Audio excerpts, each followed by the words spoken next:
Ready. Spaghetti. All right, let's do it.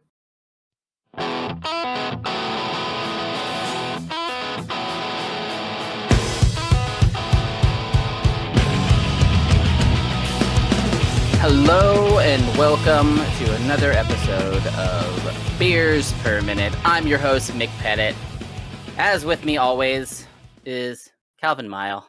Hello. And we have somebody new. Introduce yourself, somebody new. Hi, I'm Devin. How are you, Devin? I'm all right. How are you guys? Tired.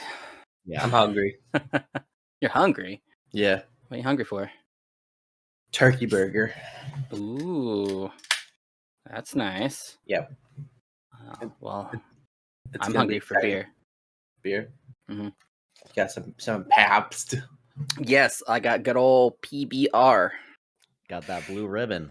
Mm-hmm. I think we I'm talked drink- about that in one of our first ones, didn't we? That's like, I think so. it's got some deep roots to me. Gotcha. Okay. I'm drinking Crater Lake vodka mixed with strawberry Mike's Hard. Ooh, It's tasty. It's like pretty strawberry good. lemonade. Sounds really sweet, but I enjoy sweet it sounds beverages. tasty Yeah. yeah. in a Yeah. sweet way. Sweet Like is... I like to mix like rum with guava juice. Like just all the sweetness. It's delicious. I mean, I'm not saying that it's not good. Just the sweetness is a bit high. Mm-hmm. Like, I'm a straight whiskey dude, so... Yeah. Well, Like do you you say that, and got a little whiskey here. So, Nice. What kind? What kind of whiskey you got? it's High West whiskey. Oh, okay. I really enjoy their stuff, Mhm. and honestly, the bottle sells it for me by itself, just like that really like thick glass. And so, yeah, it's Kinda- just bourbon though. what Is kind that of their- glass are you drinking out of? So the glass I'm drinking out of is actually the bottom of the bottle that I cut off to make into a whiskey glass. Oh, I have nice. 2 of them right now, so I'm working on 4 total to have. But That's cool. You Yeah. gotta get through the bottles first. I got to get through Yeah. the bottles Gotta first. finish the Yeah. bottle and then cut it and file it. Oh, we That's- get that done in a weekend. It's really cool though. I never even thought about that as a concept, and now I want to find a cool bottle to make glasses out of. Oh yeah, there's some pretty cool ones I've seen. Mhm. Tons of stuff on Pinterest about it, like dipping the string in lighter fluid and wrapping it around it, lighting it, and then just letting it burn Oh. off, and then putting it underwater so it shocks it, and then just snaps. Right. Okay. Because it works. I've never done it, but How did you do it, David? So the way that I do it is just I have like a little glass score basically that I just run around it, and it has like it attaches the bottom of the bottle so it keeps it semi consistent and even. But just scores it, and then it's the same thing. You just run it under hot boiling water, and it cuts it clean off right there. So nice. Cool. You got a fancy tool for it. got a little fancy tool, Amazon fancy. Yeah. Amazon You choice. set it on there and then like spin it. Exactly. Yeah. Like how cat burglars that break into museums. They put the Exactly suction cup like out the that. window and they Yeah, pops right out. right. That does not work like that. No? Movies lied to us.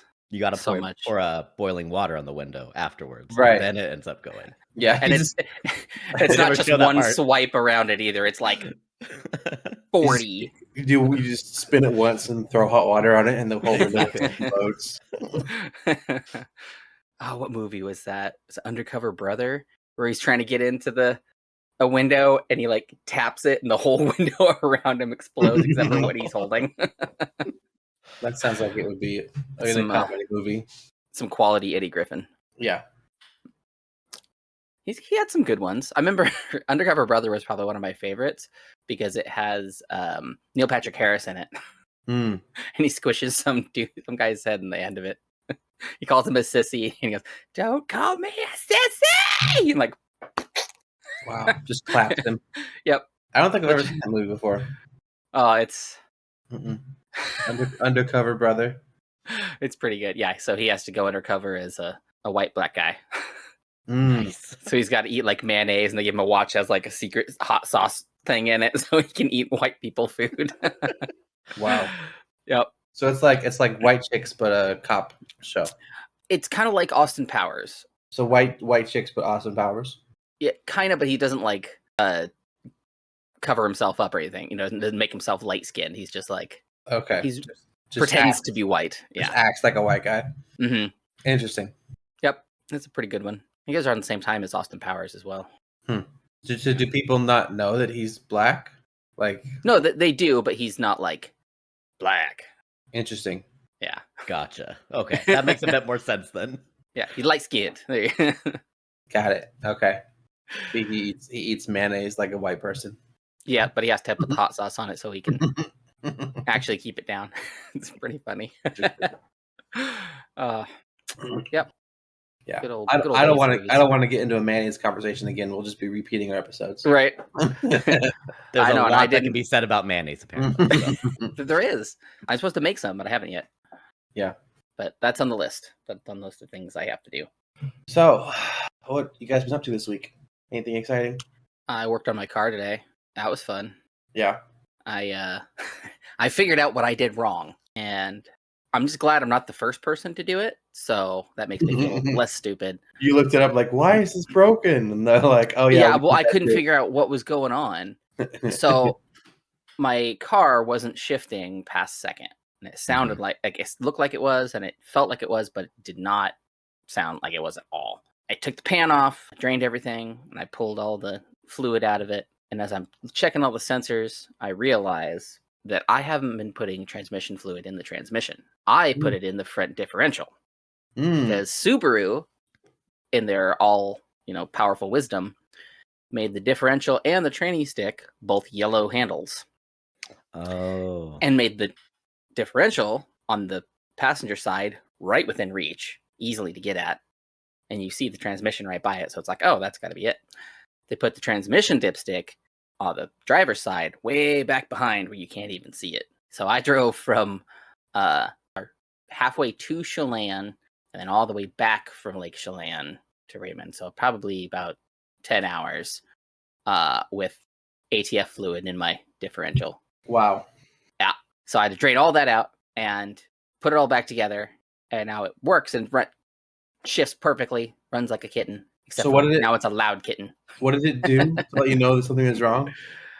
Well, my tranny fluid was low, so it wasn't shifting past second. It wouldn't shift by second. Okay. But I drove it so long with the ATF in the differential that's such a low oil and has a whole bunch of detergents in it that it breaks it down, and now it basically burnt up the differential. Right.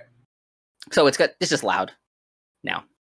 But it's better than having to buy a tranny, because that was going to cost me like $1,200. Yeah, those are expensive. Yeah. Yep. I felt like an idiot, and then just glad I found somebody else who did it before me. Like, yes. You're like, so your car doesn't shift past second. Mm-hmm. Yep. And I called the shop in Tacoma and told them the thing, and they're like, oh yeah, I had to do it. Yeah, that makes it happen. He wasn't not surprised. Awesome. I swear I know things about cars. Did you talk to them like that one commercial about like that lady calling a mechanic shop, telling them what noise their car is making, and they're like, "Oh, is it more like this noise, or it's like, no, it's like this noise." Like car talk. They can totally tell exactly what's wrong with their car. Yeah, nope. I did not do the improv noises. No, I just said, "Hey, I think I'm stupid," and I did this. Oh man, I can smell the bacon cooking. Oh, that's gonna be tasty. Bacon on the turkey burger. Bacon turkey burger. Bacon turkey burger. I'm not having a turkey burger because I don't want to eat red meat. It's just because it was in our freezer. Nice. I gotta eat the meat in the freezer. Figure I should start a timer.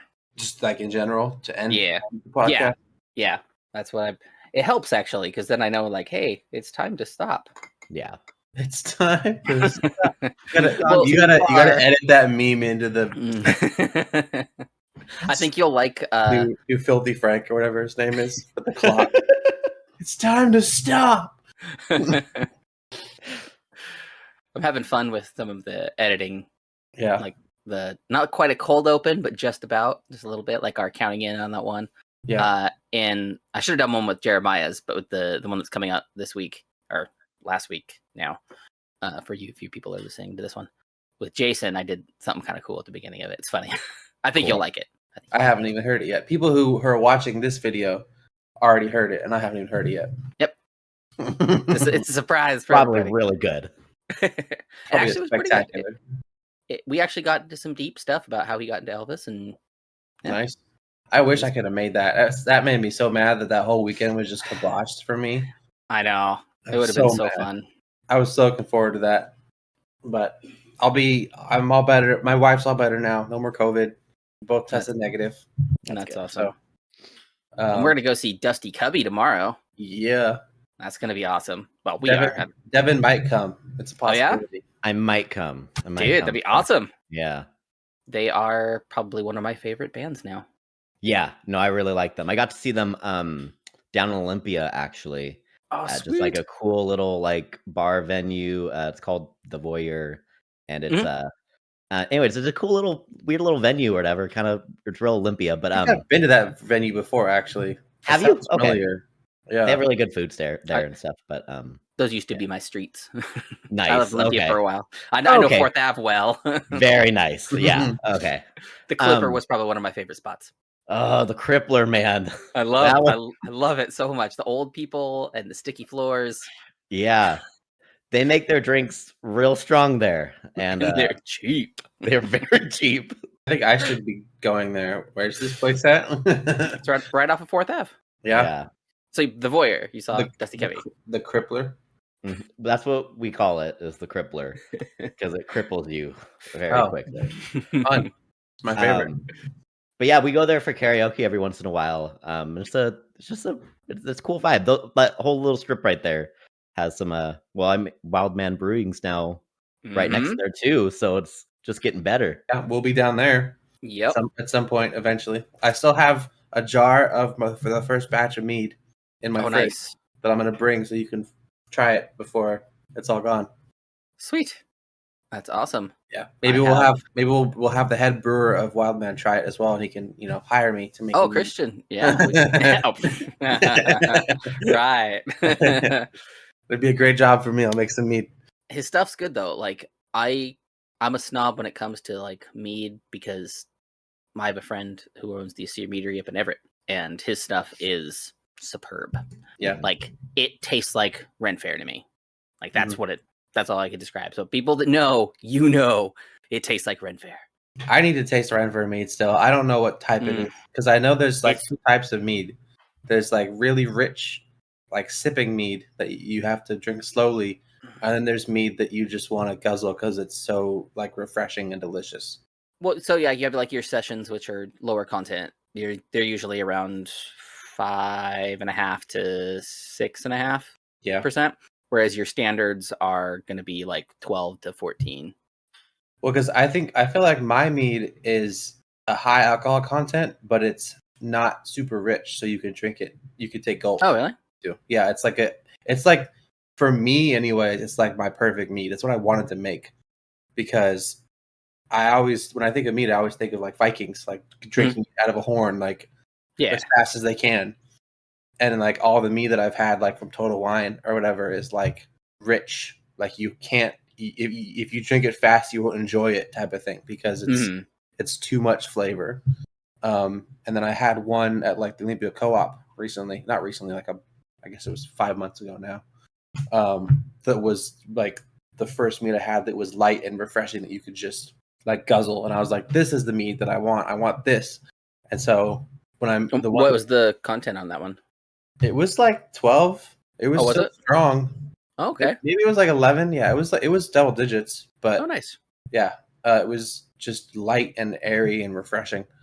So, I mean, what do you think, Devin? You think mine is like? No, I thought it was very crisp. Like I've never had mead before, but when I think of mead, I always thought of it as more of like not like, I know it's not going to be like thick like honey, but I imagine it being just kind of like a thicker type drink or whatever, and just being very rich with flavor, like you were saying. Yeah. But yours like was wine. Just very that's why I thought it was gonna be more like wine almost. And yours felt much more like palatable with like drinking other like ales or beers or something like that. So it was just very crisp and light tasting. Yeah, that was the goal. That's what I wanted. Because if it was rich, I was like, oh man, this isn't a good recipe. So you liked the Wild Man the Nectar of the Gods, but you liked the Oak Age one better. I like the Oak Age one better because it wasn't as rich. The Nectar of the Gods was good, but it was a sipping mead for sure. It's very sweet. Yes, very sweet, very rich. But the Oak one was like I could have just drank that whole thing in like 5 gulps. It was like so refreshing. See, I think you need to try it out of the bottle because it's different. Because at the one in Olympia, they have all their stuff on tap, so it changes the flavor of it. Yeah. Usually tap is better than Ooh, nice. That's that PBR burp there. I mean, usually, but not for wine. Not for wine. You want to keep that glass bottle. Like we even the other day, me and the waitress down here at the brewery in Raymond, Wild Man, she poured me what was it? Something new that they had. And I was like, oh, that's interesting. It kind of has like almost like a sarsaparilla finish to it. Like, that was interesting. I love sarsaparilla. But what happened was they tapped this new beer, but they put it on the line that the root beer was on, even though they flushed it and cleaned it. That root beer has been sitting in there and it tainted the lines. So now you're getting this sarsaparilla at the end of it. That's hilarious. So the lines that they have, I mean, it was okay. It was a weird mix because the beer wasn't supposed to be like that kind of sweet. It was like, it was odd. But wasn't what you expected. Yeah. But like the ones at Wild Man Olympia, I think you're losing the flavor because of the lines. Because of the plastic. That makes sense. I mean, I'd have to try it side by side to really be able to tell, I feel like. Because what I had was delicious. I don't know. Because like I think the oak barrel aged one is richer than the normal one out of the bottle. Out of the bottle it is? Yeah. I don't know. I'll have to buy bottles of them and taste it again. Yeah. I mean, hey, maybe that could be our pregame for the show tomorrow. Maybe we'll get Wild Man to sponsor us and give us some free bottles. Hey, I've been talking with them, man. You know, we're working on some stuff. Me and the bosses are working on some things. I have an idea for a fun thing we could do, but it'll take 3 of us. So we'll have to see if you make the cut, Devin. Yeah, this is Devin's a guest right now, but this is his application to join the BBM crew. Like, that doesn't make anybody nerve-wracking. I wouldn't say the bar's too high though. Calvin's already got like 7 strikes against him. So yeah, all the things that I did wrong. I wore open-toed shoes, which was wrong. Wore flip-flops. No, you don't wear flip-flops in public unless it's like flip-flops everywhere. Nope. No, you can't. I like to stretch my toes. Like right now, I wore them into my studio just because I didn't want to put socks on right out of the shower. Right now, I'm not even wearing pants. But that's normal for you. You're never wearing pants. No. Or shoes or socks. That's why I like flip-flops, because it's like, it's easy. My feet can breathe. I disagree. I never wear flip-flops. I almost never wear, flip-flops are meant for the beach.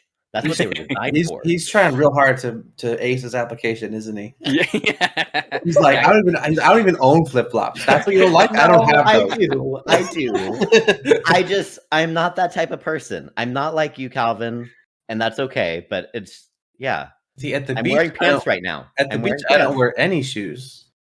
I want my feet to be in the sand. That's fine, but you can wear flip-flops if you'd like shoes. That's what you can do. I feel like that sounds uncomfortable. If you wear flip-flops on the sand, like the sand would get in the flip-flop and like, I don't know. But it's hot, dry sand, so it falls out. Yeah. But you're still stepping over it. You use the flip-flops to walk inside of the water. Washington, especially down Olympia, the beaches, you can't just walk into the water. There's I guess there's needles, rocks and stuff down there. Needles. I was thinking barnacles. Yeah, there's probably needles also inside of there. So from Aberdeen to Olympia, you just don't walk around barefoot in any lakes or streams. Yeah. I mean, the Puget sounds pretty nice. There's like a not the Olympia side of it. Well, maybe not. I mean, over by where my parents live, over by Harstein, they have a secret little beach that's right next to the bridge. Secret beach. I'm probably giving it away right now. No one else go there. Just my family. But it's like right next to the bridge, and you can walk down there, and there's like a nice little spot in the sun with the water, and it's not like nice sand. Like it's not like a beach. It's like pebbles. Right. But it's still like an awesome little place to put down a chair and wade in the water and stuff. It's like our little family spot that we go to. Nice. Now it's our family spot. All of ours collectively. You two are invited. I over like when the pandemic first started, I got like really big into bushcraft because I really like bushcrafting anyways. Nice. But I need to do something because I realized bushcrafting. Yeah, bushcraft. You know, going out. Is that like manscaping? No. I mean, it is in a sense. You were right. It is manscaping because we are manscaping the land. Bushcrafting. That's when you make it look like an evergreen. You know, gotta have a taproot, right? Yeah. So I went out bushcrafting, and I went out to just out of town a little bit out of here, and I found this cool little spot, little stream by it. And I started making just my little camp. I made a little lean-to. I made a table. I made like a little fence. I used jute cord to put all this stuff together. I was out there, late night by myself. You could hear the cars every now and then, but it was really cool. It's kind of like a secluded spot. And I did it for about the whole year. I was out there and stuff. But then I hadn't been back over the last year. So like a month ago, I went out there, and somebody went and they covered it, like filled in my fire pit hole, and they knocked over my thing, and they knocked over they left the fence, but they knocked over the table. And I was like, oh man. Why? Because they didn't want people living there or whatever. Like they thought like it was a hobo camp or something? Yeah, but it was like clean. I had to go wreck it? I was so clean. It was so cool. I mean, that's where I chipped my tooth too, that right there. That's silly. Like if I went into the woods and I found like a pristine lean-to and table and little camp, that would be like, oh, this is amazing. It wouldn't be let's wreck this. I had some people wander up on me when I was out there, and I carry a pistol with me when I'm out in the woods just because. And so I'm out there and white t-shirt all dirty from carrying things and cutting down trees, and the dog comes running up, and I'm out there crafting my stuff, and these people come kind of look over. I'm like, oh hey, how's it going? I'm like, good. Like, yes, wander around. You just trail over there. I'm just over here making stuff. So, like, okay, thanks. You're like, I live in a house. I'm here for fun. Yeah, yep. I'm normal. I mean, I wouldn't go that far. He's a bit quirky. I mean, he's out in the woods in a tank top, crafting things out of reeds and sticks. I carved a spoon. I have a spoon that I carved. It's awesome. Nice. Mm-hmm. I even burnt the center of it so I could carve out the char and all that. So there's a place out here. One of our friends, he lives out Smith Creek, and he's got a bunch of acreage. And I want to go follow. He lives right on the creek, so I want to go follow the creek down a bit, like a mile or so out, and make a bushcraft camp out there. He said I just do whatever. Oh, very cool. Because it's off his property, so go ahead. Nice. So I want to do that hopefully this summer. Hopefully nobody will take that one down. Yeah. Oh, I doubt it. I mean, no one comes up maybe animals there. I mean, it might be on Weyerhaeuser land, but yeah. Yeah. I mean, I guess it could have been animals that knocked that stuff down too. Mm-mm. No, filled in a hole. Well, the hole they filled in the fire pit, but like knocking stuff over, maybe. No, it was pushed over. Mm. Yeah, it was a cool little lean-to. I had like burlap sacks on it that I like wove together with my jute. Someone made little needles that I had to thread through. It wasn't a passive-aggressive bear, Calvin, that knocked everything over. Man, if you're watching this and you knocked over a random lean-to in the woods, you suck. Mm-hmm. Yeah, that's somebody's home, man. Well, at least someone's hobby. Yeah. Somebody's feeling really guilty right now. That's where I had my probably one of my starting of a mental breakdown. That's pretty great. Yeah. Oh, a mini one, I guess. A mini breakdown. I was, it was late, had a nice fire going, ate some stew that I made. Out of random mushrooms you found in the woods? No, I brought some eggs and a couple potatoes and a couple meatballs with me, and I made a stew. It was pretty good. Yeah. I mean, and then, a 6-pack of Ice House. So the mental breakdown was not because of the food? No. It was after I'd already had like four of the beers, at least. Nice. Midlife crisis? Not midlife crisis, just more of a talking to myself pretty good, asking questions and answering myself. It was a good mini breakdown. That's why the people that walked up thought you were crazy because you were talking to yourself. Oh no, this is way later. Yeah, I mean maybe they were out there before. Hell is that? Hear hearing voices in the woods. Yeah, that's not a good sign. Switching subjects real fast. I got my most useless trinket. This. Oh, the metal back clip. This is my F-face metal magnetic bread clip. Yeah, that's useless. This is stamped steel. You Wow. cannot bend that if you tried. So you're never going to get a bag in there, and if you do, it's I did it. You have to get it started, and then you sit there and just like roll it in through the one side, and it slowly builds up in there. Once it's on there, you're good to go. Getting it off there, good luck. You break the bag. The bag's ripped open. Yep. Yeah. I feel like you'd have to like squish the end and push it through like you're threading a needle or something. Nope, it's too thick. You have to do that thing like where you roll it and then you have to like when you're trying to fix a seatbelt that got all messed up. That sounds about right. Actually, it's more like the action of like how people roll cigarettes because you're trying to like. See, I've never done that, so I don't know. Right, it's the same thing as like rolling.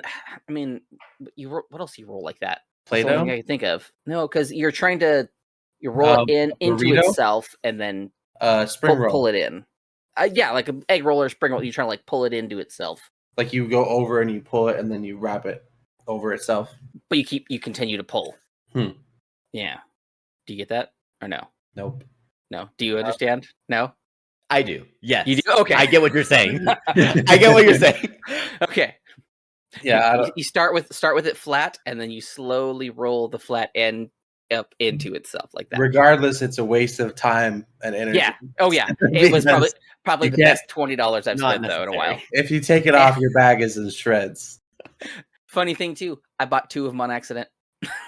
Is it like a prank? Like is that like? No. It's from the F-Face podcast, right? Yeah, it's a Unifarm product. Unifarm. So that connecting the farm with the power of one. Unifarm. It has to be like a prank product if it's from F-Face. No, they tried. It's something they made to try to. Who actually uses those? You can't. I mean, it just came out. It says June 19th on it. It just came out. Oh my god. Yeah, it's great. So you've got the first edition of a failed product. Is what? Yeah, and it's magnetic. Which also, if it's like this thin, how are you going to get it off your fridge once you stick it on there? Oh no, dude! It's like as thick as a quarter. Right. So the quarter is magnetic. How are you going to get off your fridge? You can. It has a magnet on the back of it. Okay. Yeah, it's like pressed into it. Magnet sticks out a little bit. Yeah. Okay. I mean, they aren't that. The name of their podcast is, I thought weird, but they're not stupid. I thought you were saying like they just made the whole thing out of magnetic material. No. That would be hard to get off the fridge. That would just be a stamped magnet. Yeah. Exactly. So we've got some Ask BPM questions and would you rathers and stuff. Ooh, all right. Let's do it. Let's get into these things. You ready? All right. So the first one is from Zerp. Zerp. He says, what are your opinions on the multiverse theory and how it affects In-N-Out Burger? Well, I've only had In-N-Out once. Mm-hmm. So I've never had In-N-Out Burger because I have not been to California very many times. I've only been as a child, not as an adult. It is called In-N-Out though. It's not In-N-Out Burger. It's not called In-N-Out Burger? Mm-mm. Nope, it's In-N-Out. Okay. They make burgers. He said In-N-Out Burger in the question. That's a common thing. Okay. I think it was the Rooster Teeth podcast that covered that a while back. Yeah. And they got heated. People, In-N-Out's like a cult following too. Mm-hmm. They're good. They're real good. I mean, I'm sure that they're delicious, but to say that they're the best burger ever made, I feel like you haven't had enough burgers. No. Well, I feel like it'd be hard to say anything is the best burger ever made. I mean, it's fast food, but so it's people have like their very well liked fast food burgers. I mean, Whataburger in Texas area is, I guess it's southwest ish. That's like a cult following too. Mick's Drive-In burgers. I mean, that's a big deal here. I know I remember you guys talking about that. Yeah. So. I mean, the burgers aren't bad, but the fries are AO. Yeah. But I mean, all of them have their cult followings. Yeah, they all have followings. I think that if you follow a burger chain that much, like you're that devoted to a specific burger chain, you're narrow-minded, is what I feel like. Yeah, I can understand that. Like, you like what you like, but you don't have to be like, oh, this is the best, and I only eat this kind of burger. How about this turkey burger right here? Oh, see, now that looks pretty delicious. That does look very good.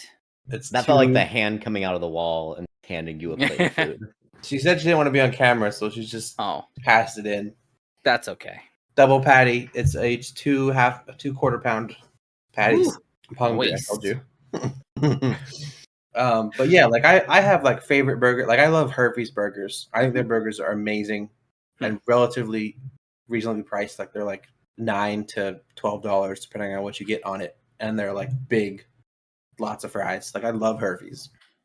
But to say that they're the best burger chain in the country, I feel like I'm not educated. I haven't been in enough burger places to say that. Like you can't say In-N-Out is the best burger unless you've tried a burger in every state. Like right. I don't think they're saying what the best burger though.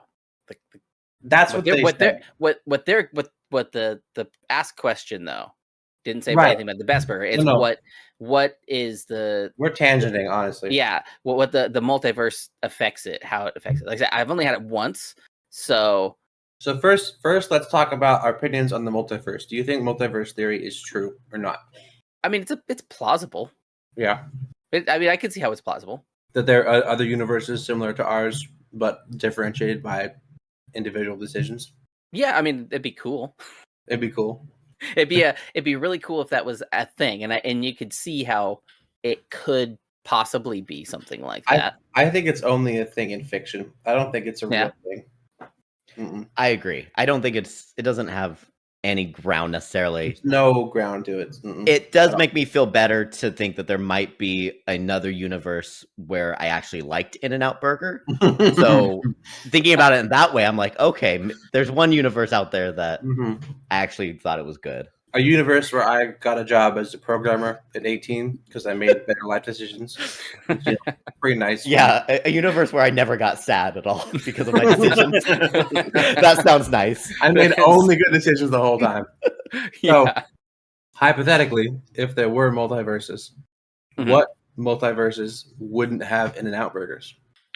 Like, what decision would have to be made? Like, what if, like... Well, I mean, if the vegan ran the world, that's kind of... Vegans... If there was vegan, the overtaking of vegans. If America wasn't a democracy and the ruler was a vegan, we wouldn't have In-N-Out. It'd be the Kale Crusaders. I like to think if, like, Mexico ended up annexing... There we go. California, then I feel like it never would have existed. And that, that's my thinking as the universe where we wouldn't have. It would have been in taco. In-N-Out tacos. That's what it would be. In-N-Out tacos, yeah. In-N-Out, which sounds like a much better chain. In-N-Out tamales. That's a very accurate sounding chain. Because they go in and they go out. All right, I think we covered that one pretty well. Yeah. Next one is from Hot Coffee. Coffee. What is your opinion on how the color of the light in a room affects how things taste? True. To be simple, I can see that, like, the lighting of the room does affect. Do you have an example? Well, I mean, you look at especially like fancy restaurants. Your lighting is usually dimmer. Sure. So, and over your table is or over your table is like it's lit just enough to where you are lit within that little circle or table or whatever it is. But then you also have your different accents, which like you have behind you is your red. So that changes it because red you think of, or it brings out the different like colors and stuff in the food, whatever you're eating.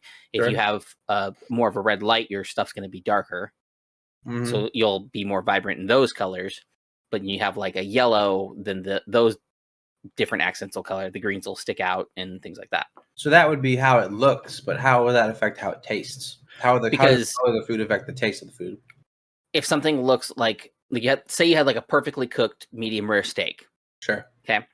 And you had like a normal light like this one, and then the red like yours, and then a blue light.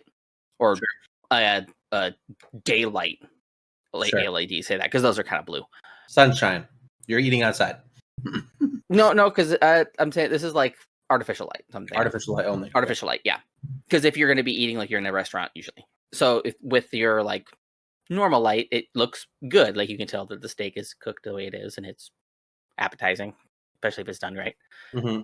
With the red light, it accentuates more of those deeper colors in there. So then you're going to notice more of the juices in, I think.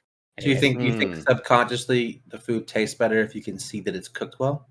Yeah. So you see, like, you notice, like, oh, this is a good one. But then with the red light, you see, like, oh, like, this is extremely good. Like, look at that pink on that. You can see the deeper colors in it. Then you have a bluer light, and that dulls everything. And now what looks like a good, a medium rare, perfectly medium rare cooked steak looks just more of kind of like a grayish done piece of meat. I don't know. I don't think that what I see affects how the food tastes personally. Because like I've had steak that doesn't look like it's cooked very well, and then I take a bite and it's tender and delicious. And I'm surprised by how good it is because it doesn't look like it's medium rare. Like it looks like it's too cooked, but it tastes good still. But I think I can also understand what Mick is saying though, like because even especially in a dimly lit restaurant or whatever, because it sets a bit more of the ambiance like to the experience. So already it might even be like a pre-mood of the lighting that ends up affecting the way that it tastes. So anything will taste better with you already kind of being in that mode, I can see where you guys are coming from because subconsciously our brain does a lot of things to our senses. I just personally don't feel like I've experienced any difference in taste based off what I see. I feel like it's all entirely smell and like olfactory and taste senses. That's it. Well, maybe even is when you're outside and it's a really sunny day, are there certain, like, for me at least, there's certain types of drinks like that will not taste good to me outside in the sun. Like the whiskey I'm drinking right now, if it was like this weekend, it would have felt gross. Like I might have like thrown up just tasting it because it would not have felt good at all. But like a nice ice cold beer or something would have tasted a lot better. Or even just like a lighter seltzer. Yeah, something. That's more because of temperature than color. Right? I don't know. I would say light even. Like, well, so like that's light though. That's because light gives it different. But say versus like a sunny day and a cloudy day, if they're both 100 degrees, you're not going to want a hot drink regardless. Well, not a hot drink. I'm not saying that. I'm saying like just a really bright sunny day. Yeah. I do not want to. At least this is for me. I do not want to drink whiskey. Sure. Like a glass of whiskey on a bright sunny day. But outside. If it was overcast but the same temperature, then you would drink whiskey? I'd be more inclined, I feel like. That would sound more appealing to me at least. I don't know. That's a hard. I feel like it's hard to quantify, really, because we're just talking about our personal experiences, but there's not really a way to. I mean, that was the question, though. What was our What's your opinion about it? Yeah. So I guess we got 2 for a yes, it affects the taste, and 1 for you're silly. And I cooked for quite a few years too, so like even just the lighting in the kitchen affects how you think about it and everything too. Because I could see something and like, man, that looks delicious, and then try it and be like, well, that really isn't. Well, let's see. It doesn't work. I'm in a red room. Let's see how this burger tastes. That was a big bite. That was a really big bite. That's really went for it. Oh yeah, awesome. That's a good burger. Oh yeah. Oh yeah. Yeah. Oh man, we have to watch Beavis and Butthead Do the Universe. I need to watch that so much. I've never seen Beavis and Butthead ever, like any bit one. I know. I'm sorry. Oh man. Well, I mean, again, you guys are both younger than me, so true. I mean, I've seen Beavis and Butthead Take on America, or whatever it's called. I've seen that. Do America. Do America. It's Come been like on. a while since I've seen it, but I've seen it. I actually watched it not too long Strike 10, ago. Calvin. Yeah. 75. Yeah, I've at least seen that. I'm excited for it. I mean, it just came out. Yeah, just came out. I want to see it really bad, and it's There's something about Beavis and Butthead of the stupidity and just the stupid, real stupid jokes, and just their immaturity. I think that's what it is. They talk funny. Yeah. I remember I used to have my nice. That was a nice crack. Yeah, it was. It's Rainier too. Oh, yeah. I could totally tell. I used to have my answering machine on my phone. I recorded myself as Beavis and Butthead, and it was so spot on. My mother hated it and made me change it because it was a work phone. That's amazing. Yep. Oh, it was so good though too. Yeah, since my wife had COVID for like 12, 13 days, we weren't able to watch anything together. So I've been saving a whole bunch of things to watch until I can watch something with her again. So nice. we've got the Halo series on Paramount Plus. We have to watch. The new Sing movie came out. She loved the last one. So new one's really good. Yeah, gonna watch that. Yeah, just so many movies and shows and stuff we gotta catch up on now. Now we gotta watch Beavis and Butthead. Yeah, I know. That we have to do that. Well, it's funny. It's funny that you and your wife watch things a lot together too. Do you do that too, Devin? Yeah. No, we pretty much watch most things together. There's only a few that are like just me stuff because she has no interest in it. Yeah, my wife's not into anime at all. Yeah. Really. Okay. Like there's maybe one or two animes that she likes. So she liked One Punch, and she liked that one so much. She liked Rising of the Shield Hero. I haven't seen that one. So we watched those two together. But most anime I just watch on my PC. But if we're gonna watch a movie or like a regular TV show, we're out on the couch, we eat dinner on our little TV trays, and we watch TV together. Yeah, anything animated, my wife's not into at all. Not even like Disney, like Disney animated movies, but like anything like adult animation or whatever, like adult Rick and Morty, Burgers, Rick and Morty, sure, BoJack Horseman, any of that. There was a really good adult themed Viking animated TV show on Amazon. I can't remember what it was called. Was there? It was amazing. It was based off of a really popular graphic novel. I can't think of what it's called. I'll have to look it up. I'll text it to you later. It was really Invincible was really good. Yes, Invincible was amazing. And they're gonna have season 2. Yeah. I mean, it's very much true to the comics. Yeah, very much not for children, but no, amazing animation. It's really funny listening to people's stories. Like, yeah, we started this cartoon, and I'm like, oh god, yeah, my 5-year-old was in the room. It starts off like Teen Titans, basically. like definitely child. Like the first couple episodes are okay, and then it's like, oh no, this is if superheroes were real. Got it. The first episode ends very dark. Yeah. Have you seen it, Evan? I haven't seen it at all. Oh, no. It's on Amazon. Okay. So it came out around the same time as The Boys. Gotcha. Okay. I need to watch that still too. It's Well, there's another one too. There was like, what was it like? This was a live action superhero one, but like off-brand superheroes again. Oh, yeah, that's DC. That's Doom Patrol. No, well, maybe Umbrella Academy. I'll have to look it up. Oh, I've heard the Umbrella Academy is really good. I haven't watched that one yet, but we've watched everything but the newest season. That was very good. Yeah, we watched that one. Yeah, that was a pretty choice one. Patrol. Amazon. We don't have Amazon, so I haven't watched. I feel really left out of this. Okay. Well, so The Boys I would not recommend. No. Yeah, I would not recommend it. No. I mean, it does show that very dark, gritty side of superheroes, and it has Carl Urban, and Carl Urban is amazing. You said it was called The Boys?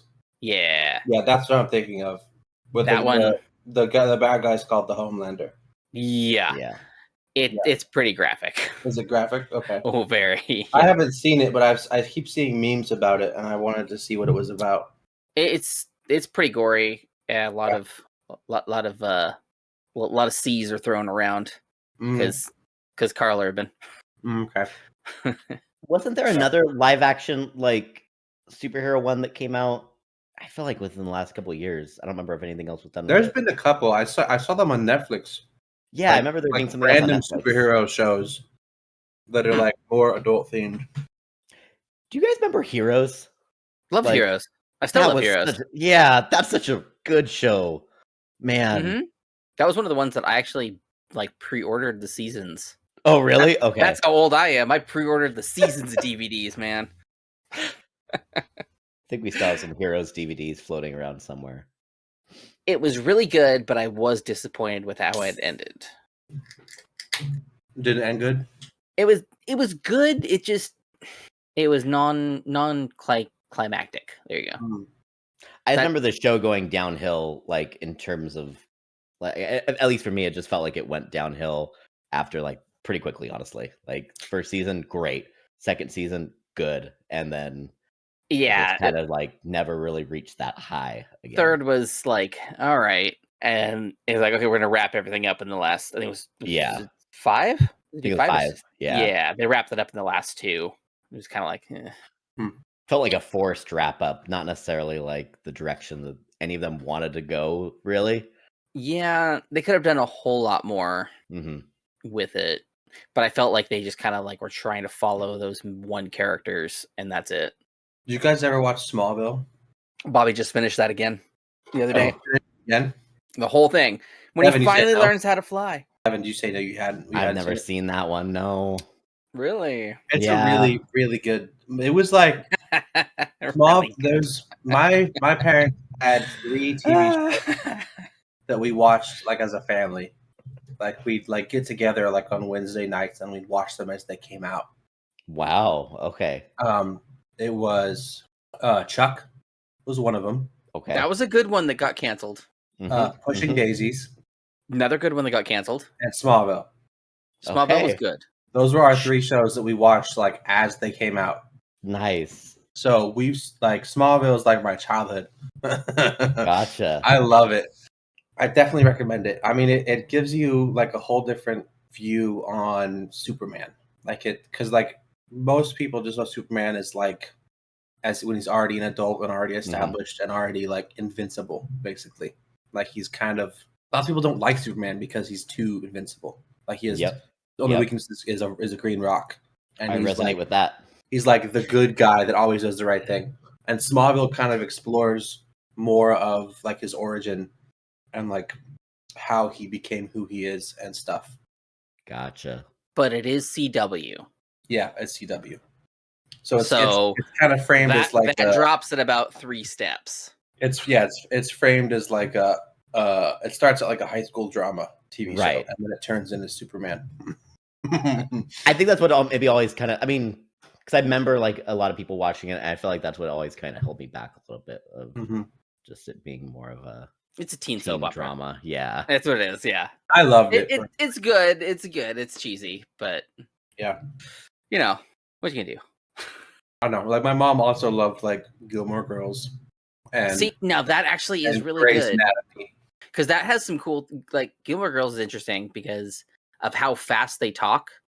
That was actually wrote like that of like really fast, just back and forth. So they can get all of their script in and like get all these stories out, and it's pretty good. Like if I want to listen to fast talking, I'll just watch Letterkenny. Oh, I love Letterkenny so much. There's a new season that I haven't seen yet. I need to watch that. There's also a new show called Shoresy. I did see an ad for that actually, and it has because you always knew in Letterkenny Shoresy was played by the main guy, right? Oh, yeah, his voice. But then they never showed his face. Yeah, in the main show, they showed the back of him, and you hear him, you see his naked butt, but you never saw his face.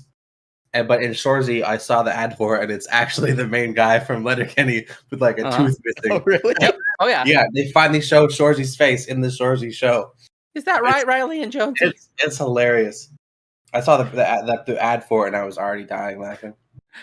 Alexander has to be probably my favorite on that series. Yeah, he's the janitor. He was in the very first episode, and he was in Daryl. one. Oh, Daryl's great too, though. Mm-hmm. I need to keep watching that show. Calvin showed me. We watched a couple episodes together, and I never kept going with it. But I need to keep going with that one. It's episode Canadian 1 comedy. It's great. The episode 1 cold open is my favorite cold open of any TV show ever. Yep. It's like the best thing. Their cold opens are amazing. Yeah. So you're out talking with your buddies the other day. Yep. I need to watch that show again. I watched that show, most of it in the work van in between jobs. Before COVID, I would ride with my journeyman. Mm-hmm. And so he loved Letterkenny, and so he would take his phone and put it in the center console and play Letterkenny on Hulu while we're driving between jobs. So I watched like the whole first couple seasons in the van, driving to Bellingham. Nice. It was amazing. Now, me and Bobby just started. Apparently, we hadn't watched season 3 of Stranger Things, so we're watching that now. We just started that, so we can finish it up. We haven't seen 3 or 4. We saw the first 2, and they're good. I don't know if we're gonna watch them because we kind of got burned out. It's good. It's good. Like if you haven't watched it in a while, it's good. Yeah. I was just gonna say, Jasmine actually wants me to wake her up in an hour and a half. Just so we can end up watching season 4, part 2 of Stranger Things. So at least a little bit of dedication that we have going on over here. Nice. Yeah, I like the first season, and the second season I got kind of bored with. So like I'm finding it hard to find the drive to turn it on again and watch season 3. It ramps up in 3. Yeah. Third season picks really back up. It kind of turns a bit darker in season 3. Yeah. I keep seeing like ads and previews about it, so I know there's like an evil thing that can actually talk instead of just a demigorgon. That roars. Right. There's like a sinister being. Mm-hmm. So, yeah, I don't know. I'll have to see what Jennifer wants to do about it. So with like my original point with watching TV, like you guys watching with your wives, me and Bobby do that sometimes, but I'm really bad at like, I don't want to watch this tonight. Mm-hmm. So we start something and then we just don't, and she wants to continue. I'm like, I don't feel like it. So when Bobby was pregnant, we've been watching Battlestar Galactica, and I got her into that. I'm like, I want to watch this show. I watched all of it, and I didn't get the last 2 seasons, so I started over again with her. And we were watching it all. It was really good. And we got to the last 2 episodes, and we live in a little apartment behind my aunt and uncle's house, and they had a hot tub attached to the back of the apartment. And I had some friends come over because they were coming into town. And they were doing something. So like, oh, hey, let's go sit in the hot tub. So we went out and we had some fun and drinking some scotch and stuff like that in the hot tub. That was one of the fun times of, I had 3 fingers of scotch in a glass because they had already been out there for a little while. And my one friend asked what I had. Like, oh, scotch. She's like, oh, I never had that. Go ahead and take a sip. So he just went. And threw like 3 fingers of scotch. Oh, no. After having like 3 or 4 mics. Oh, my God. Yeah. Long story with that, he ended up not feeling great later that evening. Why would you shoot scotch? Because he'd already had 3 or 4 mics. Mics aren't even that strong. Lightweight. I guess. Very lightweight, dude. That's ridiculous. Like, who would ever, like, if someone ever shoots scotch or whiskey, I question their sanity. I mean, whiskey's fine to shoot. I shoot whiskey all the time. I don't shoot whiskey. Mm-mm. Oh, you don't? Okay, next, we're going to shoot whiskey tomorrow. Oh, yeah, we're going to take a shower with me. Hold on. I might just come just to do this, just shoot whiskey. Like, that's... Yeah, we're going to do some shots. I've never shot whiskey. I've shot vodka and tequila. You never shot whiskey? That's it. Really? We've never done that? Every whiskey I've had has been a sipping whiskey or a mixing whiskey. Well, there's never been a whiskey. Then we're doing a shot tomorrow. No, I would just mix it. I would take 4 shots and mix it with a Coke. Right, but before you do, you don't have to do 4 shots. You just take 1, and take a sip of something, and then you go to your 4-shot drink. It's called chasing. You do a chaser? Yeah, I've never done anything that requires a chaser. Have you had a pickleback? No, I don't know what that is. They're pretty good. They're pretty good. Now, have you ever had a cement mixer, Devin? Pickle juice? No, but I heard about that on the other episode. A cement mixer? Cement mixer, yes. Delicious. But texture's disgusting. Yeah. But that probably was one of my favorite experiences with it. Probably the best experience you could ever have with the cement mixer. Yeah, the curdling really I would try it. Sets me off. Because I like tapioca. Oh, so do you like cottage cheese? I mean, I don't like the taste. No. I don't mind. You don't mind the texture. No, it's like tapioca. It's like those are two different things. It's a gelatin. It's like a cream with bumps in it. But it's different though, because it's taken me I'm 33 now, and I still can't hardly do cottage cheese. I ate some the other day because I'm like, I should eat something and it's healthy, and I had to. It still was not great. I don't eat cottage cheese because the flavor isn't. I'm feeling sick just thinking about that. Yeah, it's not. It's not great. Like when your milk curdles, right? Yeah. I don't mind the texture. It's because it tastes like sour milk. Wait, what? You don't mind the texture because it tastes like sour milk? No. I don't mind the texture. I don't drink it because it tastes like sour milk. It tastes gross. I see. Like it's not that the texture. So if you couldn't taste it, you would drink it just fine. Is what you're telling me. Spoiled milk. If you had COVID, you could just drink. You could just down that. Oh yeah. God. Spoiled milk isn't bad for you. It's not like other food, like when it spoils, it gives mold and is like unhealthy. What is this turned into? This is disgusting. Spoiled milk is not bad for you. But that doesn't mean that you have to drink it. But you could. I've poured it into cereal before, right? It ruined my bowl of cereal because it was spoiled milk. No, I didn't eat it. I didn't eat it. No. Okay. I didn't eat it. I'm saying it ruined my bowl of cereal. Like 7 strikes if you were saying, you just downed it. No. It was fine. I don't like the flavor, is what I'm telling you. He waits for his milk to spoil before he makes cereal. No, like sometimes the bottom of the carton spoils. You didn't use it fast enough. So I've poured a bowl of cereal before, and the milk looks normal when I pour it, and then I take a bite and it's spoiled, and I'm like, gross, ruined my cereal. I don't mind the texture.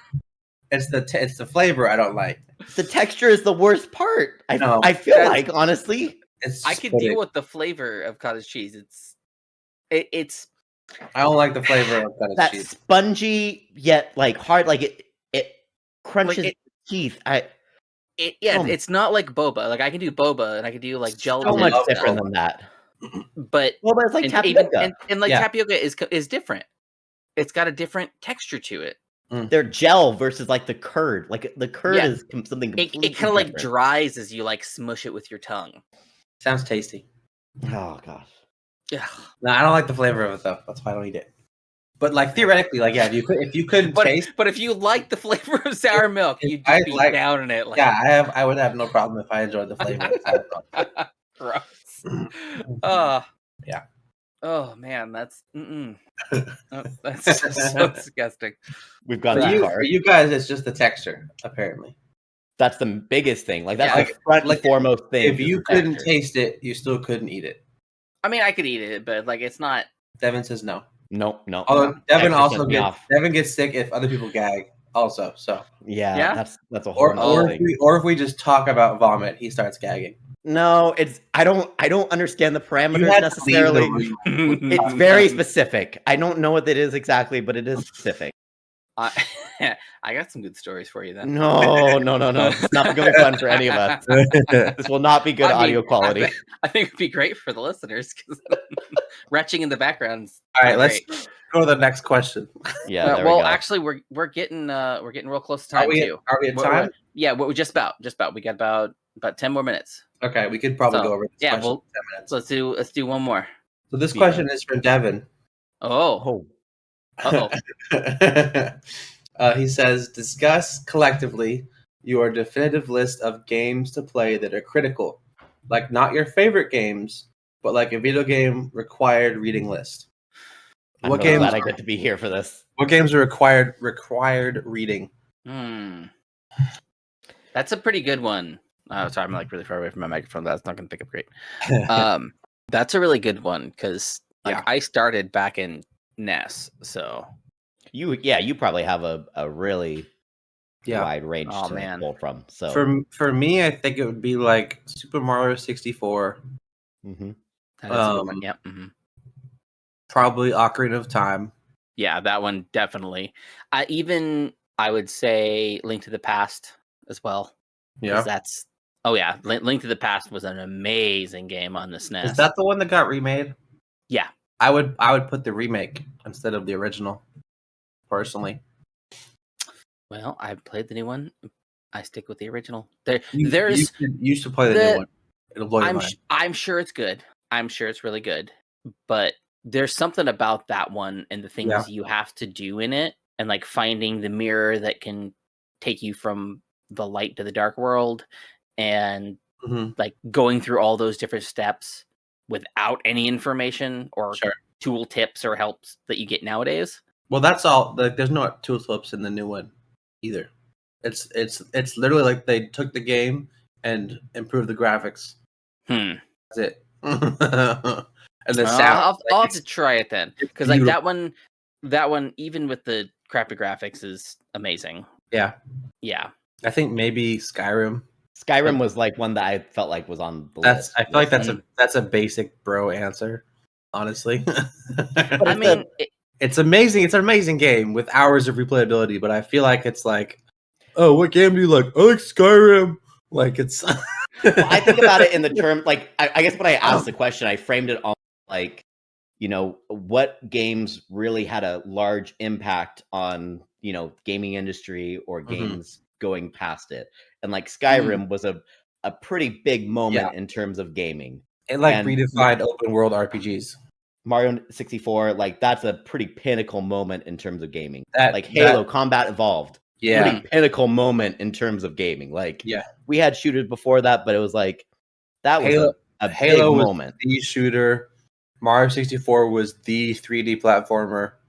I mean, I don't know what Zelda would be like. What would Ocarina of Time be like if it was one thing? RPG, like the RPG. I mean, besides like Final Fantasy, but I feel like Final Fantasy would have been more. That would probably be more. That'd be a JRPG technically. Yeah, that'd be a. Yeah, I think that'd be JRPG. So I think it would be more of the. No, maybe it wouldn't. I mean, it's not really. It's not really role playing. It's more action adventure. I mean, it's open world. It's probably like one of the first open world besides. It's very linear. Ocarina of Time is very linear. You can't access areas until you get a specific item. So I've never played Ocarina of Time, but from what I do know about it, it does seem like it is on that list though of open world.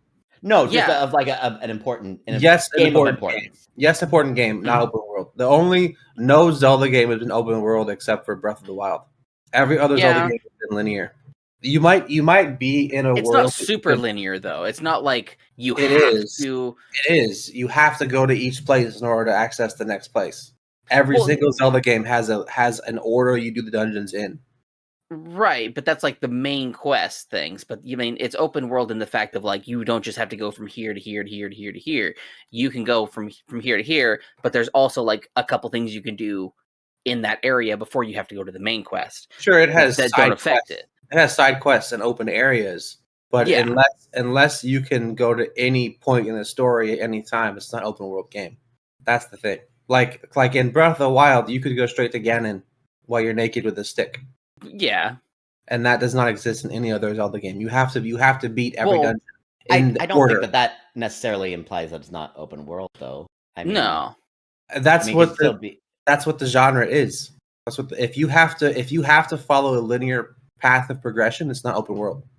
See, I feel like more like linear like that. Like you're thinking, though, would be more like Champions of Norath, where you have. Or Diablo, where you have a path you're following. You can't go anywhere else. You have different areas you can access, but you have to go these certain paths. You have to do that in Zelda. You have to go to specific dungeons, and you have to go to the Forest Temple first. Otherwise, you can't go to any other temple. If you have to go to the one temple first, it's a linear game. You can't just come out of the Korok Forest and go to the Fire Mountain. You have to go do all the different quest flags to progress the game. For the time, though, that's if you're comparing this one, like you have to think of what other games in this time that were that way.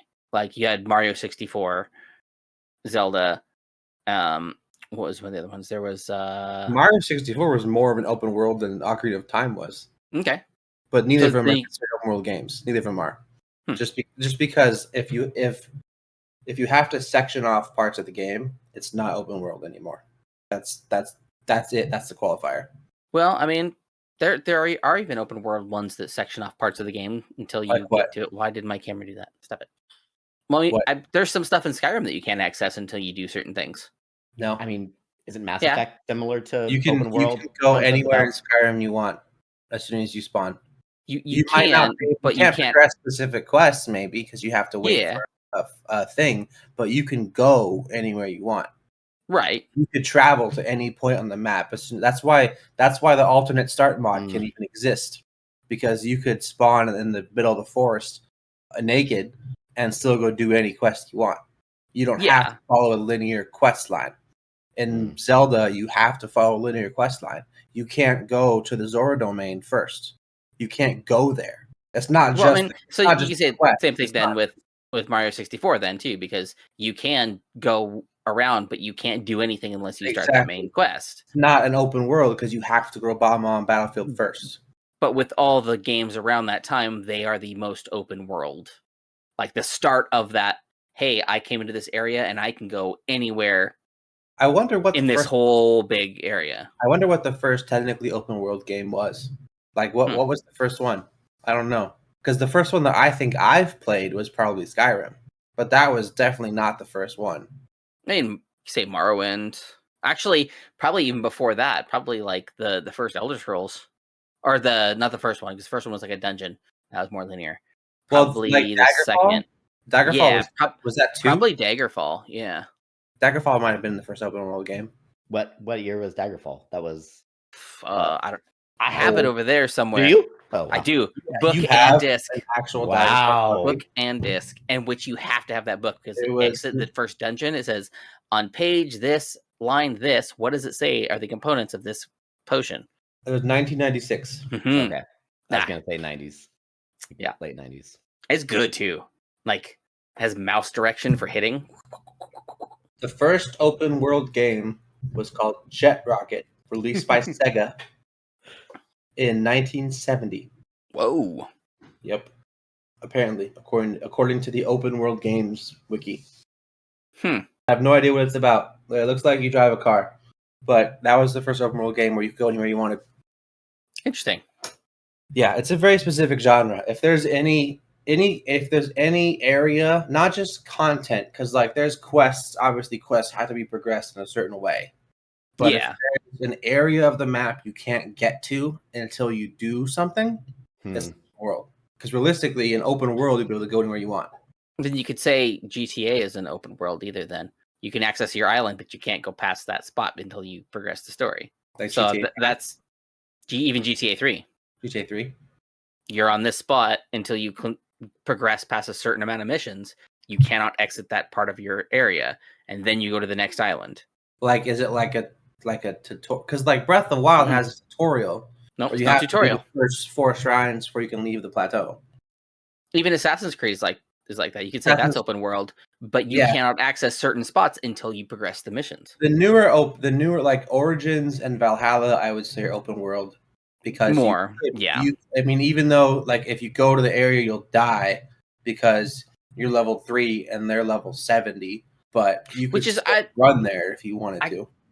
I got a bone to pick with that. Why did they switch everything to levels and all that crap? Because it's not how it was in the first game. Didn't matter what level didn't have a level.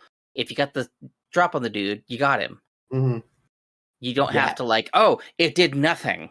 It took skill based away from it completely. Yeah, that's like we were saying the other day about Far Cry. They took all the things away that made it fun and immersive. I think that they definitely changed the way that the game works, but I don't think I love it. Like Valhalla is my favorite Assassin's Creed game ever. And I've played all of them. See, I really like the Ezio story. Those ones were good. Mainly because they got rid of the flags Mm-hmm. from 1 and 2. Ugh. I see most people talk about Ezio being their favorite because of the story. Story's real good. Mm-hmm. And then Black Flag because of the exploration. That one was good too. Black Flag was the last one for me that really like hit a sweet spot.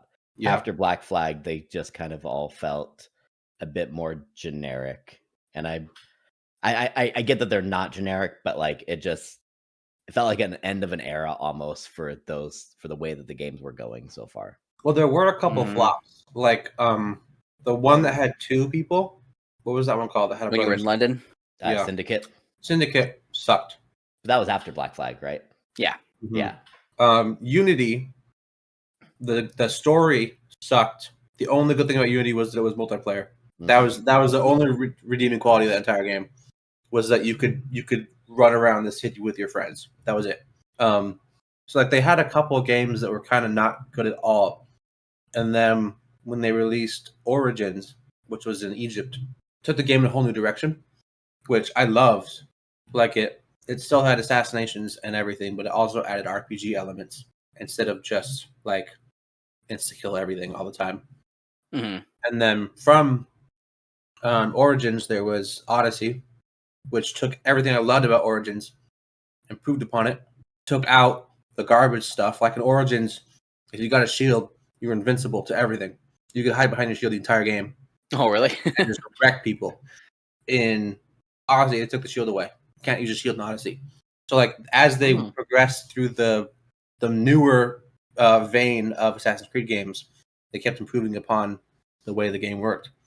And personally, I feel like Valhalla is the penultimate Assassin's Creed game. But it's definitely a departure from like 1 through 4. Right. Like the OG Assassin's Creed for sure. Mm-hmm. But that's where I stopped, was the Ezio stuff, because it changed. And I mean, even Black Flag was good. I did like that because I still kept a lot of that stuff in there, and there was a lot of exploration, which was nice, but I never did finish that one. Nope. Even though it was good. It was real good, but I never finished it just because how huge it was. Yeah, that was my biggest thing. Like I played a lot of it. But it was like every island had things to find, and there's like 1,000 islands. Yeah, like that's one I would like to play through again. Or just go like run through the story. Yeah, just because. Just to see what it do. Yeah, but like the way everything's changing, they're making everything too easy and user friendly now. Well, I mean, it's Valhalla is not easy by any means. Yeah, Jennifer got wrecked multiple times. But I feel like if you look at it without expecting Assassin's Creed 3 or 2, right? Like if you look at it as its own game instead of comparing it to old Assassin's Creed games, it's an amazing game. Like I feel like if someone were to come into the series now and play Valhalla, they would love it. It'd be amazing because they don't have the expectations of the older games. Personally, I super enjoyed it. I need to play it still because there's still DLC I haven't finished yet. But yeah, I don't know. It's definitely different. Did you guys ever play Syndicate? Not Assassin's Creed. Oh, that sounds really familiar. It was a first-person game from 2012. I had to Google it. Yeah. It was a lot of like parkour, like sliding over things and stuff like that. Was it kind of? I've never played this in my life. It probably was one of the best. It looks like knockoff Crisis. Oh no, dude! It has probably one of the best like crowd interactions and stuff. First person shooter. It's Cyberpunk, but it's like if you slide up on somebody and like hit them, you don't just like you like whack them and like you act. The players interact with whatever you're doing. It's not just like slide shoot. Like and sliding across things or whacking into things and things like that. It's so good. It's a very underrated game. What was that? Like there's more physics involved than just like COD. Yeah, that one was really good because it's kind of around the same time as Bulletstorm, I think. Did you play Mirror's Edge? Yeah, that one was good too. Yeah, never played the second one, but I liked the first one. I got the second one for free. I never opened it. No. Yeah, the first one, when I played the first one, I actually never was able to finish it because the PC that I played on couldn't handle a specific level. Oh, really? There was a level where you were in a building and all the windows broke at the same time, and that was like a million glass particles. That my PC just froze and would not play that level, so I could never progress the story. Then it's time to upgrade the video card. It was an old Mac, so ugh. there was no upgrading. I'm not a Mac guy. I was born a Mac guy. I was forced to be Mac guy in school, but nope, not a Mac guy. Yeah, like I was talking about, my parents are Honda people. Mm-hmm. They're also Apple people. Yeah. So they still have Apple computers. Honestly, the only reason that there's two reasons why I don't have an Apple. One of them is the price. Mm-hmm. I built this whole PC for $1,000. Nice. Where if I wanted an Apple that would do this, it would be $4,000. Right. Secondly, people don't make games for Apple computers. If you go on Steam and filter by games that run on Apple, you'll have like a couple pages. Mm-hmm. So I'm a gamer, so I have to get a Windows. Yep. And it's interesting because they're like, it feels like even right now they're just starting to like think, oh, hey, maybe we should start trying to make our systems a bit more like friendly for this environment. Because before it was never the case. They never cared about that at all. It was all about just user friendly. Yeah. Yep. They were great. They're always great for photographers and videographers and artists. Anything productivity. It was the artist computer. Yeah, like when I took my DigiPen class in high school, it was all Macs, and they all used like it was all Photoshop and like Apple products for editing videos and stuff. They're great for that. Yeah, they're amazing. They're created for that. Mm-hmm. But the newer Apple Towers actually do have good gaming capabilities if people would actually make games for them. Right. Otherwise, you have to get like an emulator or something. Yeah, you have to run like third party whatever it is. Yeah. Yeah. There was a website that I went on a lot when I was a kid called like Mac Shareware or something. There was free games that you could play for like a trial period. And that's where I discovered a couple games that I love still today, like Eevee, the Escape Velocity series. It still holds a special place in my heart from those days, but most games were No, we grew up kind of a Mac family more, or Apple-ish, even though we had Windows computers, but it was everything else. Yeah. Once iPhone started coming out, it was everything Apple. Yeah. My dad's straight Apple Mac products. But. Yeah, I think our first PC was a Windows. Yeah. I remember playing Microsoft Golf and Chips Challenge on it. Worms. I never had Worms on it. Oh, I love Worms. First Worms I played was on the N64. It was Worms World Party, I think, which was an amazing game. I mean, it's good, but I mean, nothing like the original Worms, because Worms was probably one of the best games. I mean, I have Worms games on my Steam. We could play Worms. Ooh, yeah, that'd be fun. That'd be real fun. Could do some Worms. Yep. Yeah, I did. The Worms game I have called. Oh, what was it? I remember the one time that playing on the PC Worms saved me. Oh yeah, Worms Mass Destruction. Playing on the PC saved me from getting in trouble one time. I don't think I've told this on the podcast. Yeah. WMD is 80% off right now if you guys don't have it. Oh yeah, is it like $2? It's only $6 instead of $30. I believe I have it, but if I don't, I will pick it up again. Yeah. I think I do. You can get I have a couple. You can get every single Worms game, 33 games for $34. $34. Wow. Oh, that's pretty awesome. Every single Worms game on Steam. Now, is it cross-platform? Worms WMD is Windows and Mac, I believe. Oh, just Windows Mac. I was like, well, let me see. What does it say? If it's cross-platform, I have it for PC or for PlayStation as well. I think I have it for Xbox. So nice. I'd have to Google if it was cross-platform. Let me Google it. I know that I've played it with a bunch of people before, but I don't know if they were on console or not. This is a lot of me just cleaning some stuff because I spilled my beer. Stupidly. I did have something weird happen the other day. My keyboard, half of it went out. What half? My the typing half. yeah, my main moving side, left side. Got it. From like T, F, and V, that to the left did not Okay. work. Wow. Yeah, I was like, what?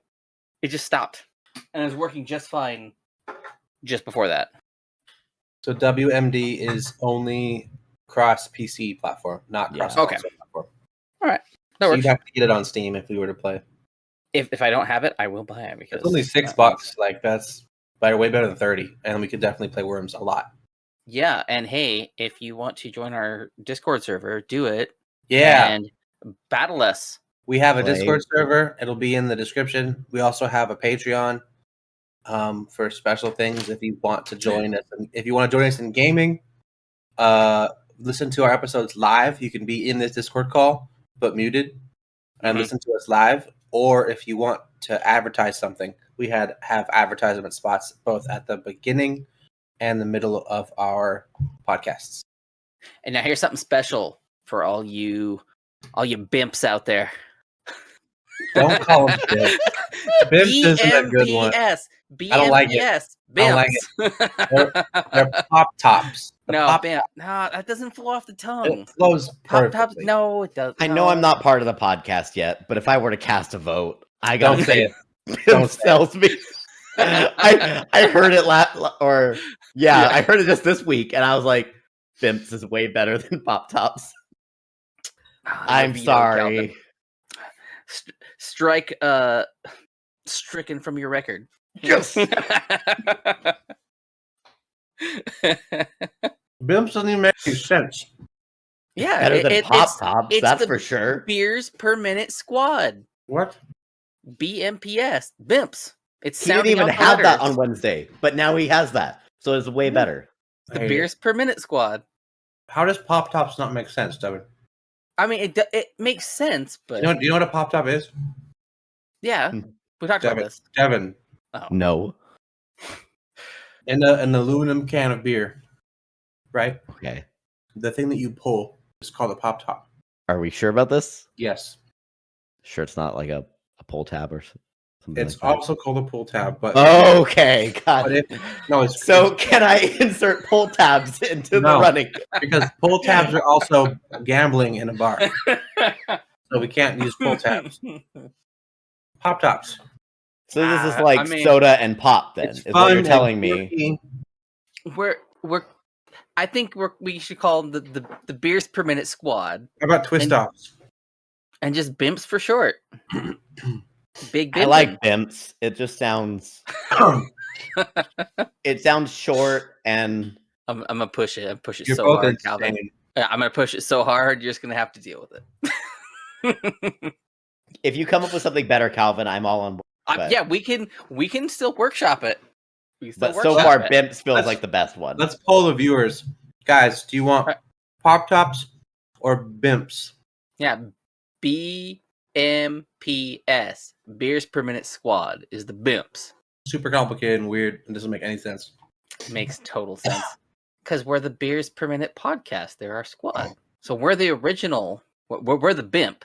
They're the Bimps. You and me are the original. Yeah. We're the Bimp. You are the Bimp. He's a sort of Bimp. Bimp sounds too much like bimbo.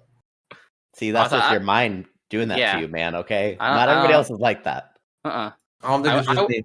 I just went right to like big pimping in the LBC. Like See, that was my first better. And they had to have that like we know that was big back in the 90s, 2000s. Yep. When Timbaland was real hot. Well, we'll have to see. To him. Well, I think he still works. I think he still does stuff with like Missy and stuff like that. Does he? Okay. Yeah. That's good. What was it? I just watched the other day. It was not Aaliyah, but it was something with him where he like did the first like 30 seconds just going like yeah. Like it was great. I cannot remember what it was. But it was amazing. So, and I grew up in that great time of MTV. Yeah. Where it was actually music television. Mm. And I remember it. awesome late night stuff. Oh, see, but I experienced it. Yeah. I remember one time going to my uncle's house and they were playing MTV and they played the music videos from the Cars band. Mm-hmm. And those music videos don't exist anymore. You can't find them anywhere. Really? I remember a specific one where there was a giant lady and she was eating the members of the Cars band throughout the song. You remember the song? I remember the song. But that music video, I cannot find it anywhere. It doesn't exist. There's certain ones like that. Like only MTV had it. Somebody has to have it. Bimps, find this. All 7 of you. Yeah. Calling all bimps. Find the Cars music video where a giant lady eats the band members. Yeah. Gotta find like weird crap like that. That's interesting. Yeah, I remember. It's like the stupid the Mandela effect things that were like the Fruit of the Loom thing, right? And then the Tinkerbell thing. There was something else that I saw the other day that was it just like no, that's wrong. Like no, that thing has always been there. Yeah, I can't remember exactly what it was, but I tried to explain the Mandela effect to my dad the other day. He didn't get it. And I didn't have any good examples. It's kind of like, when you're in school and you hear something about like a teacher, like they're an alcoholic and like, oh yeah, okay, that's true. Like, yeah, they're an alcoholic. So, that's what goes around. And then you become an adult and you realize like, oh, no, that was just a lie that I believed up until my 30s that my gym teacher was an alcoholic. I remember one, like the Berenstain Bears. Mm-hmm. Thank you for saying it right. How do you say it, Devin? Berenstain Bears. All right. What's the wrong way to say it? Yeah, how do people say it? My wife says it Bernstein Bears. Bernstein Bears. Yeah. Nuh-uh. Nope. It's Berenstain Bears. Yeah. Mm-hmm. But lots of people thought that it was in their name was Bear. Like Bear. It's not. I don't think it is. I think it's Ber. No, it's Bear. No. No. One of them is wrong, and now I can't remember which one it was. Oh no! You're right. No, it's Beren. Oh wow! There you go, Mandela effect. No, this has happened to me. There you go, right there. I've been Mandela affected. You both thought it was Bear. It still is. Oh no! Wait. It's Bear. It's actually Bere. Actually, it would be the Berenstain Bears. No, it's pronounced the same. It's Berenstain. But wouldn't the E make the other E say its name? Not in the name. In the name, anything could be anything. Wouldn't it be Berenstain? Yeah. No, it's the Berenstain. It's the Berenstain Bears. It's the Berenstain Bears. We're pronouncing it right, but the way that it's spelled, people always thought it was Bear, like bear. Bear. Yeah. And it's not. Wow. That was one that sticks in my head. My whole life is a lie. Yeah, that's interesting. Huh. Oh, dude, they had a Berenstain Bears camping adventure. 5 out of 5 on eBay. That's for the Genesis. What the hell? Oh, I may have to find. Oh, they had a Game Gear game too. Oh, that's what it was for. Oh, it was part of the Sega Club. You having fun, Mick? I am. Do you guys know what the Game Gear is? Heard the name. I've never seen one. It was Sega's handheld game. The oldest Sega console. It was like a brick, and it was about that thick, and it took 6 AA batteries, and they lasted maybe an hour. Or you can plug a 12-volt plug into it. It sounds like a Virtual Boy. It was around the same time, but it was Sega's handheld console. The Virtual Boy failed horribly. Oh yeah, that one is awful. Game Gear was great. They had Battletoads. You had Sonic. Apparently, you had Berenstain Bears. Man, there's some. I'm still tripping over this one. Oh man, I can't believe it's not Bear. My life is a lie. Yeah, there's a couple of them. I can't remember all of them, but that was one that I always remember because I thought it was Berenstain as well. Mm-hmm. So I just looked up a bunch of Mandela effects. Oh yeah, okay. Monopoly Man doesn't have a monocle. Darth Vader doesn't say, "Luke, I am your father." I do that because I'm a nerd. Yeah, yeah. The one that I always think is funny is it's always a big deal is that the Sinbad Genie movie doesn't exist. That What? one, Sinbad Genie movie? that's one of the ones that makes me want to swear because I know You know it exists? I know it exists. I don't know what that is. I've seen it. Sinbad Genie movie? Yeah, I have this weird like memory of it, and it doesn't exist. Yeah. Sinbad did the other thing. A 90s movie, Shazam, that stars the comedian Sinbad as a genie who appears to a pair of kids to help them deal with a tragic time. Apparently, they say it's false. It's not real. Yeah. His children, Sinbad's kids, say their father did not star in that film, Shazam, because no such movie exists. But it does. Are you sure? Somewhere. It's... See, this is why I said, like, plausible on the multiverse thing, because there's some things like universe out there, or they're just deleting things from the Matrix, and we're nobody will remember this. Damn it, they did. How do you remember a specific movie that doesn't exist though? Hold on, that doesn't make any sense. Like some of these, like Berenstain Bears, is obvious. Oh, you conflated the fact they were bears with their name. So they say that people confuse it with the movie Kazam with Shaq. Yeah. Which they say the Sinbad movie is supposed to be Shazam, right? Yeah. Yes. Okay. But I remember. You can almost see it in your head. I remember Sinbad. That's the thing. I remember him specifically. But also, he did a lot of movies in that time as well. That's not the picture I have in my head. That's pretty great, but that's... Hannibal Lecter doesn't say hello, Clarice. I don't know. I don't even know what that is. I'm just looking at more of these. What? Apparently, he just says good morning. I don't know. I've never seen Hannibal Lecter. Is it that one? That looks real knockoff. Closer. That looks... I mean, that's closer, but that looks like a real knockoff. I have to pee. I'll be right back. You guys have to carry the show. All right. Curious George doesn't have a tail? Is it this one? Yeah, I know. Yes, that's it. That's kind of what I remember. I kind of remember that. I kind of remember that. Apparently, this Shazam movie poster. Let me look at what this says. All right, I'll be right back. Oh, you can buy this. You can purchase this movie poster.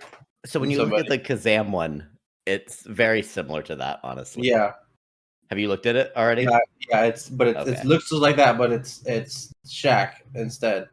It very well could be Kazam that I remember, but I've never seen it, so I have no idea what you're talking about. I think it's hilarious that this many people remember a movie doesn't exist. Like that blows my mind. Like the other Mandela effects just seem like, oh, that's a common misconception. Like that makes sense why you think that. Mm-hmm. But like a whole movie that you remember the plot of, that everyone remembers the plot of, but doesn't exist, that's weird. I like how Mick was like, oh, we're reaching our time. And that was like an hour ago. We don't stop. Can't stop. Can't stop, won't stop. So much better. Did you just have just like completely dead air? Yeah, no, there was nothing happening. We just stare at the camera. Just together. Just like, nice. Direct eye contact. Mm-hmm. Yeah. We can do that real quick, just everybody. Okay, good 5 seconds.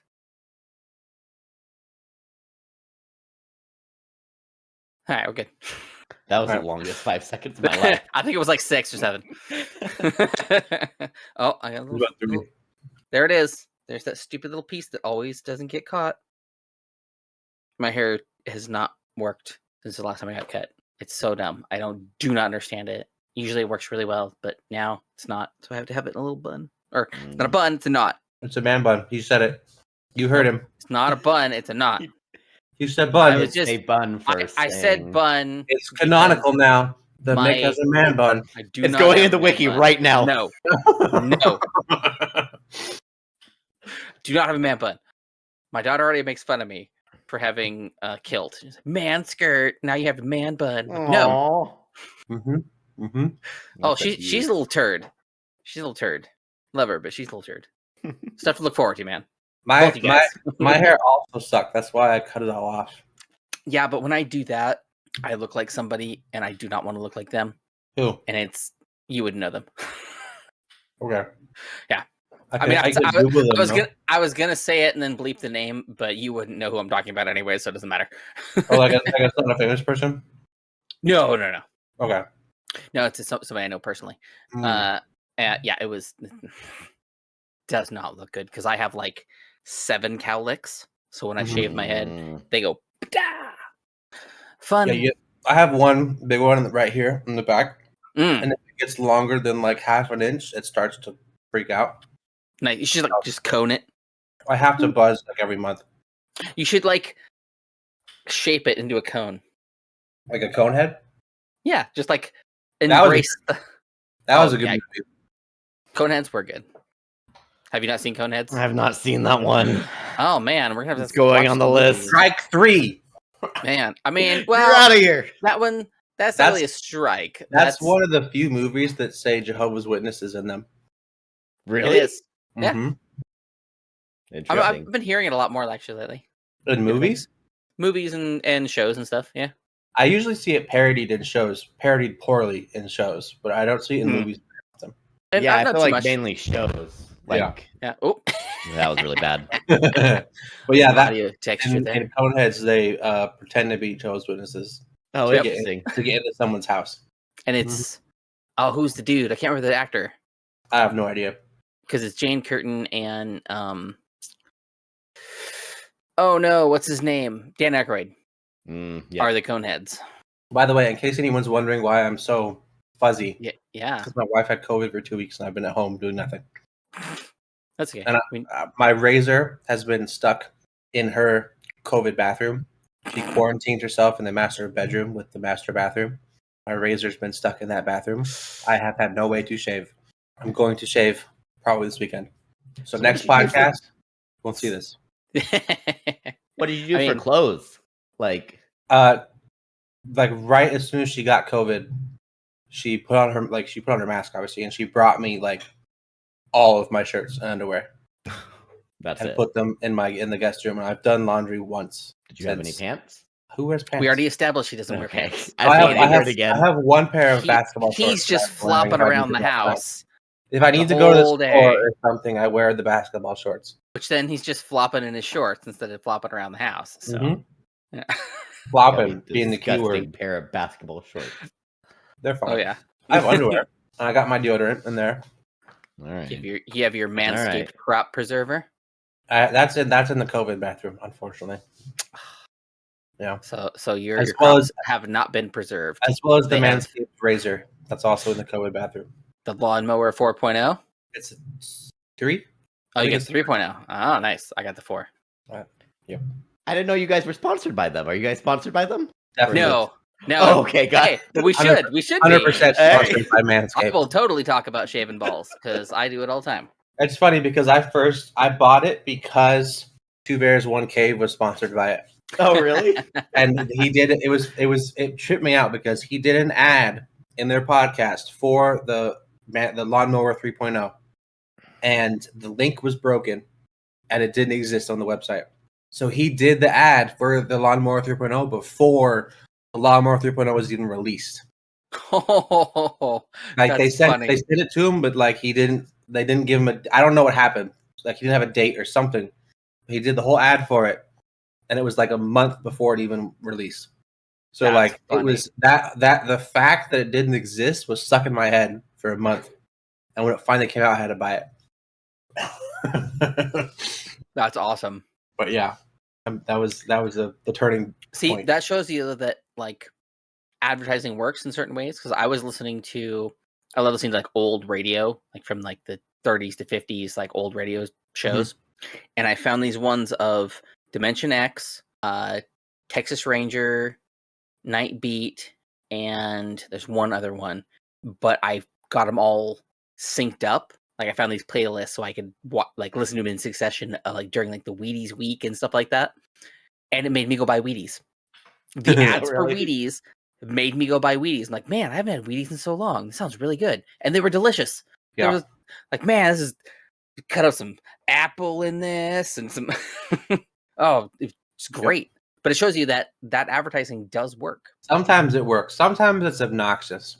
Like there's a fine line between ads that you want to see or ads that actually touch you and ads that you want to die.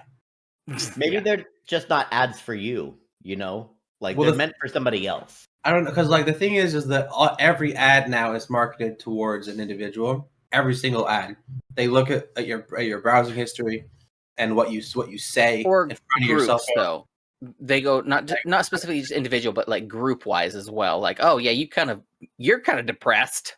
We'll throw here's some puppy ads. Well, like they market therapy and depression medication. If you say the word depressed in front of your phone, we're all gonna get ads for that now because we said the word depressed like 4 times. Joke's on you. I was already getting them. Okay. But like that's how it works. Is they sitting here typing my news as we speak. They target it towards like what you search, what you talk about. So like just recently, I got an ad for like a digital marketing class, teach you how to do like funnels. That's whatever. And I clicked on it, just as like, what is this? And I was like, oh, that's dumb. I closed it. Next day, I got 10 different ads for various digital marketing courses. Like, if you show any interest in anything, they just flood you with that thing. So, like, those ads, I feel like don't work because, sure, you might have looked at it or you might be interested in this type of thing, but do you want 17 of them? No. No. Like, it has to be something that you already...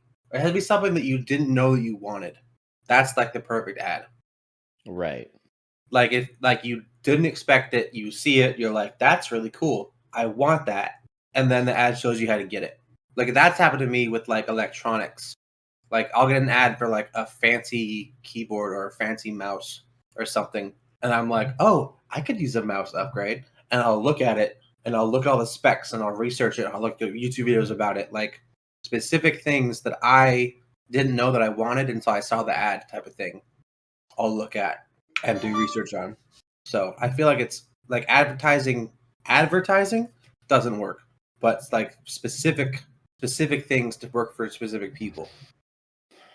See, but with what you said there, you saw an ad for a keyboard, and you said I could use a neat keyboard. So what you just said was invalid because advertising does work. But the thing is that it wasn't shoved in my face. That's the difference. Like okay, so you're gets shoved in your face, like a commercial every 30 seconds on Spotify or something. You're talking like mass advertising then. Like if I'm playing a free mobile game, and every time I do something, there's an ad. Yeah, that's mass. And it's the exact same game, every ad that I would never want to see again in my life. That doesn't work. They're wasting their money. I'm never going to click the ad. Yeah. Right, but that's because it's not meant for you. That's all it is. It's just not meant for you. But then you end up getting a Star Wars: The Old Republic ad, and you're like, oh, I haven't turned on this game in a while, and then you'll go turn it on. That one was meant for you. But yeah, a bigger, broader ad is not meant for you. It's meant for people. I mean, it's meant for gullible, maybe idiot. less intelligent people than you. You're just highly intelligent, Calvin. That's all it is. I'll take it. You're so smart. You're so smart. You look past these ad people. Look at you. You've beaten them. Wow. I accept this compliment. Okay, on that note, I think we've been gone for a good amount of time. Yeah, we got through 3 of our Ask BPM. We did. So some more. We didn't get to any of our Would You Rathers. So no, those are like 7 questions down the line. There's some good ones. I feel like the last ones were good, but because it was just the 2 of us, you answered too fast. When? Last episode, the last one, just you and I did the Would You Rathers. Oh, because it was just us.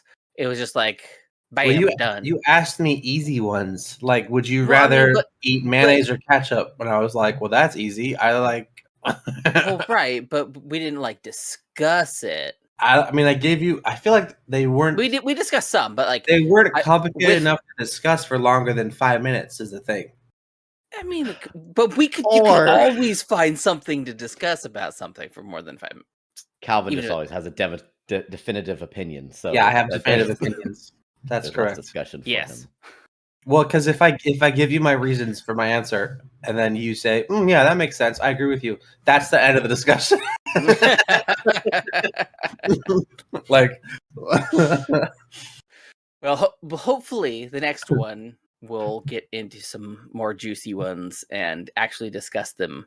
yeah, Well, there's some. now, wait a minute. I saw the eyebrow raise. I didn't mean like juicy.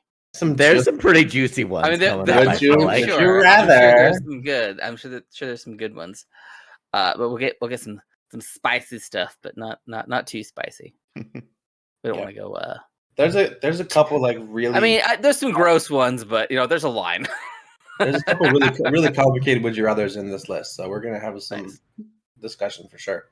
And so, if you have any suggestions or anything, get on our Discord server or email us at beersperminute@gmail.com and give us anything like suggestions of what we should talk about. If you don't like us, if it's something you're upset about, or you want us to just talk about, or what we think our opinion should be about on something, or just like anything, really, just give us some topics because we're drowning here in a pool. On our The Discord, 3 feet. it's the suggestion box channel. It's where you would submit would you rather's or questions or complaints or hate mail or anything. Tell us if you like anything you want to tell us. Suggestion box it. To tell us if you like Devin or not. If you don't, we'll just go ahead and tell us what is this? Tell us if we should keep Devin or if we should throw him to the wolves.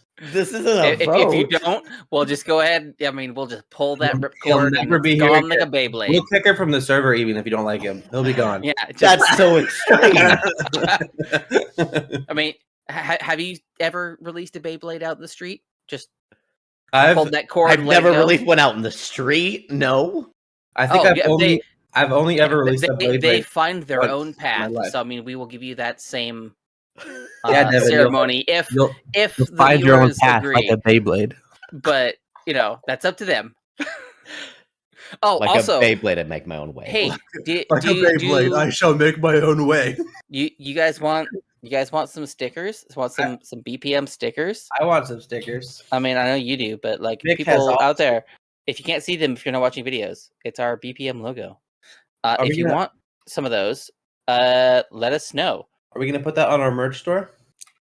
So right now, just send me a message or an email. So at any of our socials for Beers Per Minute on Twitter, Twitter, Instagram, or Facebook.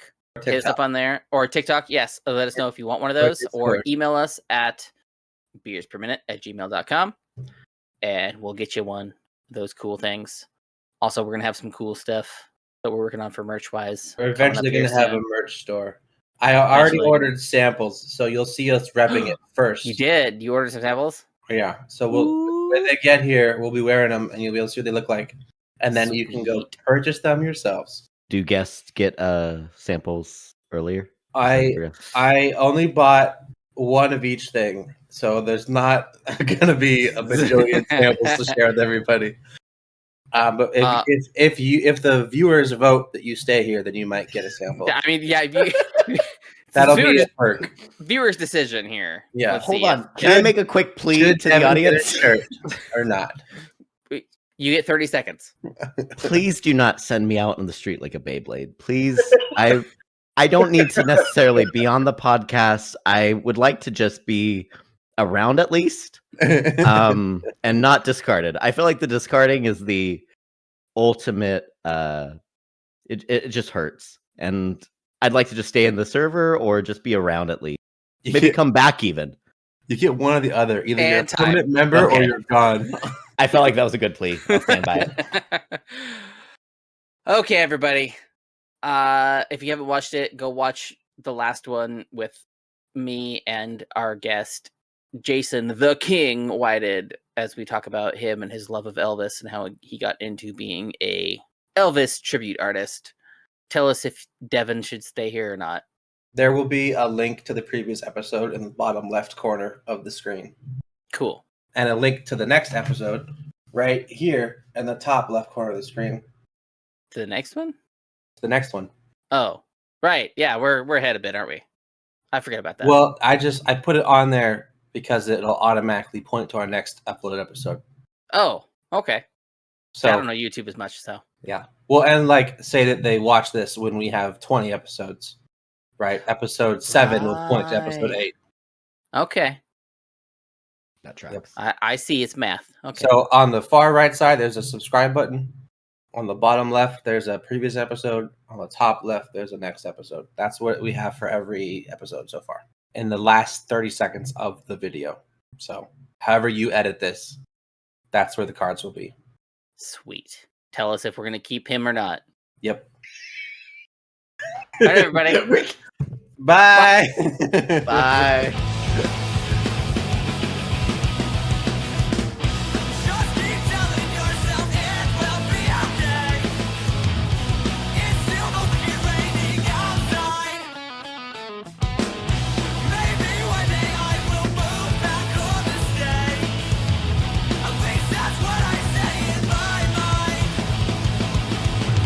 Beers Per Minute has been presented by Stupid Mythic Forest. New episodes come out on Wednesday at 8 a.m. Don't forget to rate and subscribe so you never miss a thing.